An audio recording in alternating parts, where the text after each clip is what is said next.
না, আপনারা দেখছেন যে আজকে আমরা একটা এই ডিলারে এসে দেখলাম যে আমাদের গত মাসের অর্থাৎ অগাস্ট, এই চলতি মাসে অগাস্ট পর্যাপ্ত সার রয়েছে। আমরা যেখানে যাচ্ছি সেখানে সার আসলে সরকারি যে বরাদ্দ এতে কোনো ঘাটতি নেই। এবং কোথাও কোথাও এটি নিউজ এসেছে যে সার পাচ্ছে না কৃষক। আমরা সেইখানেও আমাদের ভিজিলেন্স রয়েছে।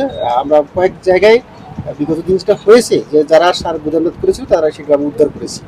এবং আমরা ভিজিট করে সার যে প্রত্যেকটি ডিলার কতটুকু সার তুলবেন তার বরাদ্দকৃত সার তুলে সাথে সাথে স্টক রেজিস্টার করবে। আমাদের সেখানে কৃষি অফিসার রয়েছেন এবং কতটুকু বিক্রয় করলেন সেটিও আমাদের দিন শেষে তথ্য দিতে হবে। এটি আমরা এনশিওর করেছি। আমরা সরকারের বরাদ্দ চেয়ে অতিরিক্ত বরাদ্দ চেয়ে চিঠি দিয়েছি। আশা করি কোনো ঘাটতি নেই এখন সারের এবং ঘাটতি হবে না। যদি কেউ কৃত্রিম সংকট সৃষ্টি করতে চায় আমরা প্রপার ব্যবস্থা নেব। জেলার প্রত্যেক নির্বাহী অফিসার প্রত্যেকটি ডিলার সেইখানে তারা ভিজিট করছেন এবং প্রত্যেক ডিলারে আপনি দেখেন সেখানে আমাদের কৃষি অফিসার যারা ব্লক সুপারভাইজার রয়েছেন তারা তাদের উপস্থিতিতে সার বিক্রয় করা হচ্ছে এবং আমাদের যেই পর্যাপ্ত সার রয়েছে এবং এই মাস থেকে আছে আগামী দিন থেকেই আপনার সেপ্টেম্বর মাসে সার তুলতে পারবেন। সারের কোনো এখন ঘাটতি আমরা দেখতে পাচ্ছি না।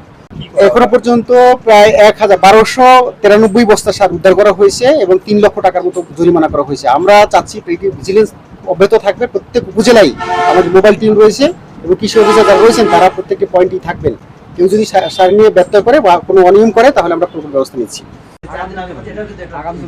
কিন্তু সাইন্টিফিক্যালি আমার লাগছে না আমার সবজি সেটা সাইন্টিফিক ব্যাখ্যা লাগবে কিন্তু এই মুহূর্তে জি স্যার এটা হলো একটা সাইন্টিফিক ব্যাখ্যা স্যার আমার কাছে দিয়ে গেছে।